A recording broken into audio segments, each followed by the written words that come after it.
Hey, soul survivors, welcome to Planet Mental Fitness. Why is self-esteem boot camp so important? I think I'm going to do a series on that. Um, but self-esteem really makes a difference in moving forward, also with what happened with our relationship. And when we change our self-esteem, we realize that we are good enough. So sometimes we compare ourselves to the new supply. And this is what I mean by, am I good enough? Because Elvis Presley, he submitted his tracks for approval and they denied him. And he just had to go to a different producer. He ended up being one of the most famous singers of all time, but he was rejected several times. So am I good enough as a singer? I am, even though I suck, because I'm not going to be like Elvis. I'm not going to be like Taylor Swift or whoever is famous, but I sing to my kids at school. I sang to Mia, one of our viewers, for her birthday. And I also want to sing to you guys for your birthday. That's a new thing that I would like to do when you guys have birthdays. I light a candle for you. You get to make a wish, but I am good enough. I just didn't have the right audience. So our narcissist, they didn't see us. It was the wrong audience. So I can bring joy to those kids. I can bring joy to you guys if you can tolerate my singing to celebrate you. And knowing that we're good enough, but being where we're supposed to be. Are we supposed to be with our narcissist? Was Elvis supposed to be with the first or second producers who rejected him and didn't believe in him? We have to go and find our people, the people that are going to support us and adore us and, interact with us where we raise each other's vibrations instead of bringing them down. So Elvis could have accepted that he wasn't good enough, and that would have been his life. It's a choice he made to persevere, to push forward, just like me, realizing that, where my niche is, and we have to realize who our person is. So there's a lot of good people out there. And when we start being lower in self-esteem, like, I would miss out on singing happy birthday to these kids. And that takes away from their joy. Even though I don't have the best voice, they enjoy it and they feel good that somebody cared about them. So when we realize our strengths and capitalize on that, or, just feel free within ourselves as opposed to hindered down. So when we start knocking ourselves down, we don't experience even our own life to where we become shy if we have body images or society's view of what's beautiful, that we tend to shy away. We tend to not speak up. We might not say hi to somebody. That might be our perfect person or our new best friend. So when we have the high vibration and the belief in ourselves, that's when we live the best life. So even if you are a weight that you don't want to be at, you know, or if you get, wrinkles as you get older, or all these different things that go on, we have to look at who we are as a person. We're our souls are inside us. And it's really interesting how we can feel like our heart when we love somebody or we hurt for somebody, and we can feel our brain, the things, when you're overloaded on thinking, you can feel where the thought processes are and how we get sick to our stomach sometimes, and the vibrations we get from people. And we want to give off the right vibrations to others. And when we feel whole, it's like we're presenting the full package that, I say it a lot of times, like if I'm going to be, looking for a new husband, that I don't want to be depressed and let my house go. I don't want to be depressed and let my, cleanliness go, or, the clothes that I wear, clothes really do affect us. As a teacher, wearing bright clothes, if you do things on purpose, it draws attention. So bright colors will have the children drawn to you. Shiny things will make people drawn to you.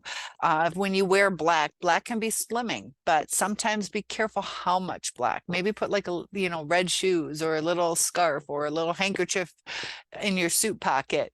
That when we're all black, sometimes that's telling us either we're self-conscious or we're a little depressed. You know about the emo kids where they just wear a lot of black. So be cautious on that. It's interesting how humans are. I can give you a little brownie and just kind of scrape it and like, here you go. Or I can put in this like really beautiful package and give it to you. And, we get a feeling that there was time put into it. And it makes people feel like this is heartfelt. This is filled with love. This took time, care, and thought. And if you're presenting yourself, whether it's in a job interview or even court or to a new mate, that you present yourself as a beautiful person and the beautiful package that you are, that you don't shy away from the details of things that are special about you, that you embrace that we've been through a hard time and we can learn from it. And a lot of times it was a lesson that was meant to be learned, that sometimes we don't stick to our boundaries. A lot of us have been manipulated. And if you look back, we accepted things that we shouldn't have accepted. And, that would be like Elvis being told he's not good enough. He could have believed it and given up, but he believed in himself and it worked for him. So when we believe in ourselves and know where we should be in life, so let's say religiously, you want somebody of the same religion as your husband or wife or partner.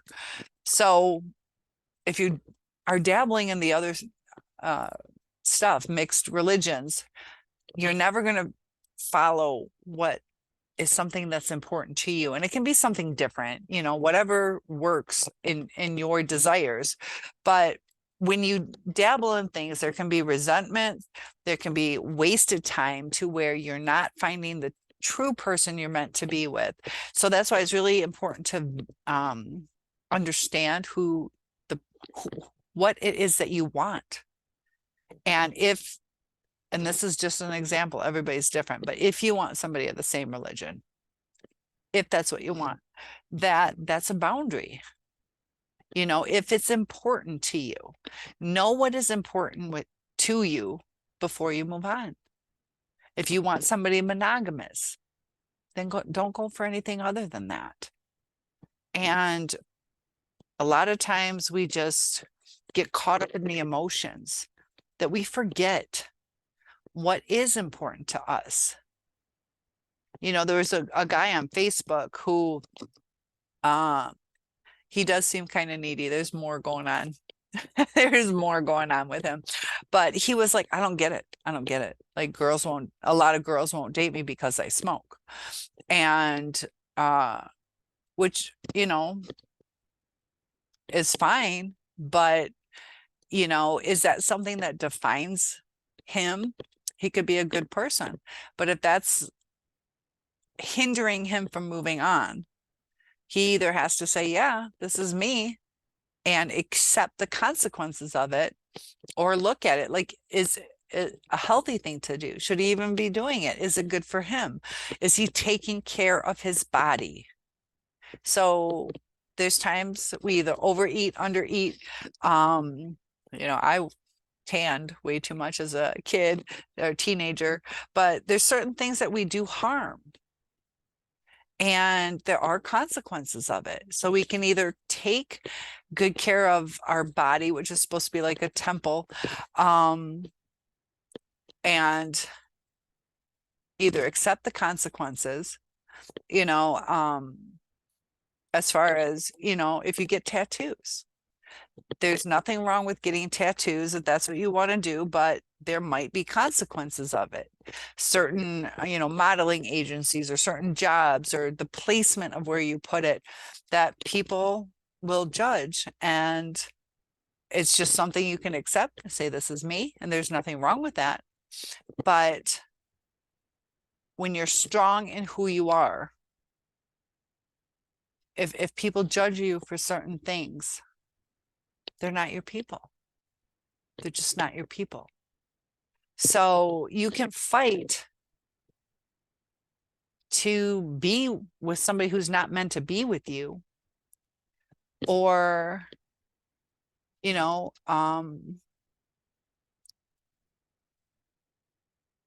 understand that society is hard on people.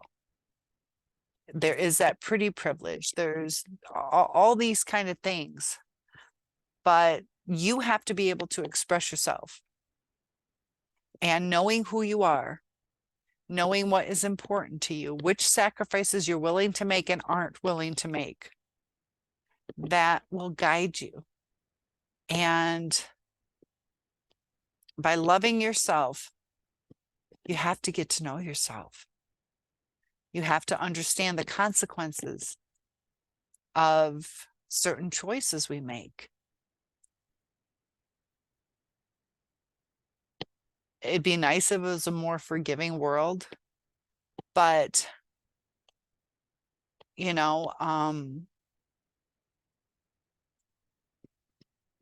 be who you are, understand who your people are, and build yourself up. If you're starting to wrinkle, everybody gets older, everybody does. And that shouldn't define you. The right people will stand by you. The right people will stand by you, no matter what you look like, and,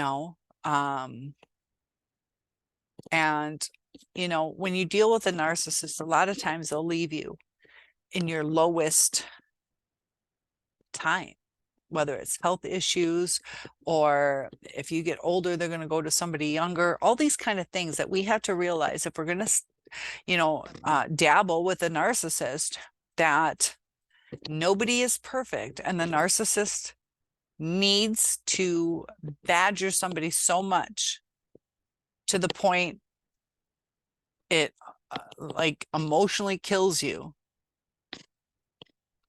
And that's why if we love ourselves enough that the boundaries start happening easier, where you're like, okay, you're not going to call me, you keep blowing me off, I'm not dealing with that. And they can change, but we've accepted so much that it gets taken advantage of.